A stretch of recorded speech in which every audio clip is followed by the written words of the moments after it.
सोमवार का व्रत भगवान शिव को प्रसन्न करने के लिए रखा जाता है। इस व्रत को करने से शिव भक्तों की सारी मनोकामनाएं पूर्ण होती है। लेकिन व्रती को सोमवार व्रत का फल तभी मिलता है जब वह सोमवार व्रत कथा को सुनता है।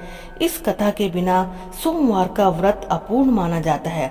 तो चलिए शुरू करते हैं सोमवार के व्रत की कथा। एक समय की बात है, किसी नगर में एक धनी व्यापारी रहता था। इतना सब कुछ होने पर भी वह व्यापारी अंतर मन से बहुत दुखी रहता था, क्योंकि उस व्यापारी के कोई पुत्र नहीं था। दिन रात उसे यही चिंता सताती रहती थी। पुत्र पाने की इच्छा से वह व्यापारी प्रति सोमवार भगवान शिव की व्रत पूजा किया करता था। सायंकाल को व्यापारी शिव मंदिर में जाकर भगवान शिव के सामने घी का दीपक जलाया करता था। उस व्यापारी की भक्ति देखकर एक दिन पार्वती माता ने भगवान शिव से कहा कि हे प्राणनाथ, यह व्यापारी आपका सच्चा भक्त है।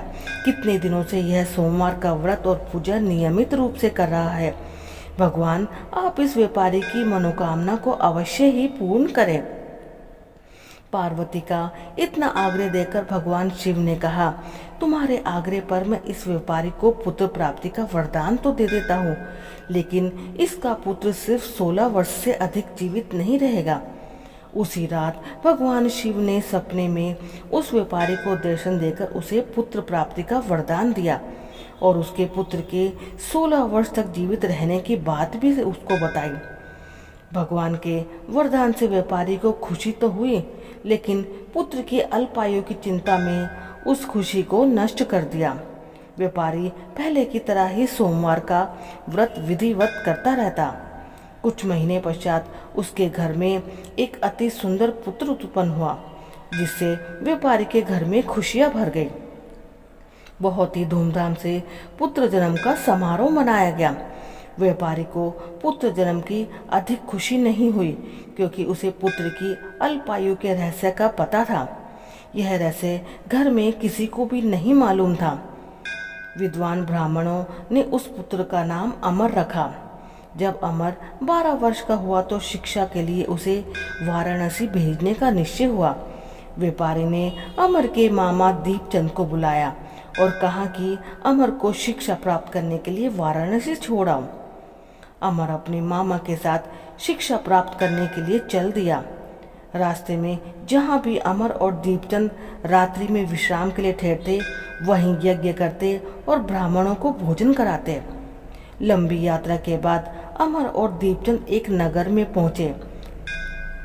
उस नगर के राजा की कन्या के विवाह की खुशी में पूरे नगर को सजाया गया था। निश्चित समय पर बारात आ गई थी, लेकिन वर का पिता अपने बेटे के एक आंख से काने होने के कारण बहुत ही चिंतित था।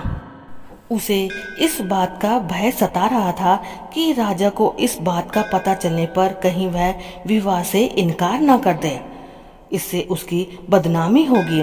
वर के पिता ने अमर को देखा तो उसके मस्तिष्क में एक विचार आया। उसने सोचा, क्यों ना इस लड़के को दूल्हा बनाकर राजकुमारी से विवाह करा दो। विवाह के बाद इसको धन देकर विदा कर दूंगा और राजकुमारी को अपने नगर में ले आऊंगा। वर के पिता ने इसी संबंध में अमर और दीपचंद से बात की। दीपचंद ने धन मिलने के लालच में वर के पिता की बात को स्वीकार कर लिया। अमर को दूल्हे के वस्त्र पहनाकर राजकुमारी चंद्रिका से विवाह उसका करा दिया। राजा ने बहुत सा धन देकर राजकुमारी को विदा किया। अमर जब लौट रहा था तो सच नहीं छिपा सका और उसने राजकुमारी की ओढ़नी पर लिख दिया कि राजकुमारी चंद्रिका, तुम्हारा विवाह तो मेरे साथ हुआ है। मैं तो वाराणसी में शिक्षा प्राप्त करने जा रहा हूँ। अब तुम्हें जिस नवयुवक की पत्नी बनना पड़ेगा वह एक आंख से काना है। जब राजकुमारी ने अपनी ओढ़नी पर लिखा हुआ पढ़ा तो उसके काने लड़के के साथ विवाह जाने से इनकार कर दिया। राजा ने यह बातें जानकर राजकुमारी को महल में रख लिया। उधर अपने मामा दीपचंद के साथ वाराणसी पहुंच गया। अमर ने गुरुकुल में पढ़ना शुरू कर दिया। जब अमर की आयु 16 वर्ष पूरी हुई तो उसने एक यज्ञ किया। यज्ञ की समाप्ति पर ब्राह्मणों को भोजन कराया और खूब अन्न, वस्त्र और धन को दान किया। रात को अमर अपने शयन कक्ष में सो रहा था। शिव के वरदान के अनुसार शयन अवस्था में ही अमर के प्राण पखेरु उड़ गए। सूर्यदेव पर मामा अमर को मृत देखकर रोने पीटने लगा। आसपास के लोग भी इकट्ठे होकर दुख प्रकट करने लगे। मामा के रोने और विलाप करने के स्वर समीप से गुजरते हुए भगवान और शिव माता पार्वती ने भी सुने। पार्वती ने भगवान से कहा, हे प्राणनाथ, मुझसे इसके रोने का स्वर सहन नहीं हो रहा है। आप इस व्यक्ति के कष्ट को अवश्य ही दूर करें। तब भगवान शिव ने पार्वती के साथ अदृश्य रूप में समीप जाकर अमर को देखा तो पार्वती जी से बोले, पार्वती, यह तो उसी व्यापारी का पुत्र है। मैंने इसे 16 वर्ष की आयु का वरदान दिया था। इसकी आयु अब पूरी हो चुकी है।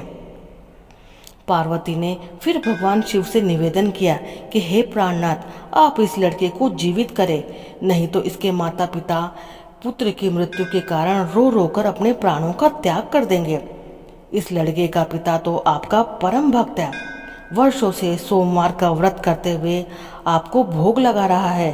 पार्वती के आग्रह करने पर भगवान शिव ने उस लड़के को जीवित होने का भी वरदान दे दिया और कुछ ही पल में वह जीवित होकर उठ बैठ गया। शिक्षा समाप्त करके अमर अपने मामा के साथ अपने नगर की ओर चल दिया। दोनों चलते चलते उसी नगर में पहुंचे जहां अमर का विवाह हुआ था। उस नगर में भी अमर ने यज्ञ का आयोजन किया। समीप से ही गुजरते नगर के राजा ने यज्ञ का आयोजन देखा। राजा ने अमर को तुरंत पहचान लिया। यज्ञ समाप्त होने पर राजा अमर और उसके मामा को महल में ले गए और कुछ दिनों ने महल में रखकर बहुत सा धन वस्त्र देकर राजकुमारी के साथ विदा कर दिया। रास्ते में सुरक्षा के लिए राजा ने बहुत से सैनिकों को भी साथ भेजा। दीपचंद ने नगर में पहुंचते ही एक दूत को घर भेजकर अपने आगमन की सूचना दी। अपने बेटे अमर के जीवित वापस लौटने की सूचना से व्यापारी बहुत ही प्रसन्न हुआ। व्यापारी ने अपनी पत्नी के साथ स्वयं को एक कमरे में बंद कर रखा था। भूखे प्यासे रहकर व्यापारी और उसकी पत्नी बेटे की प्रतीक्षा कर रहे थे।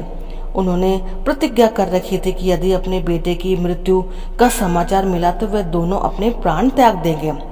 व्यापारी अपनी पत्नी और मित्रों के साथ नगर के द्वार पर पहुंचा।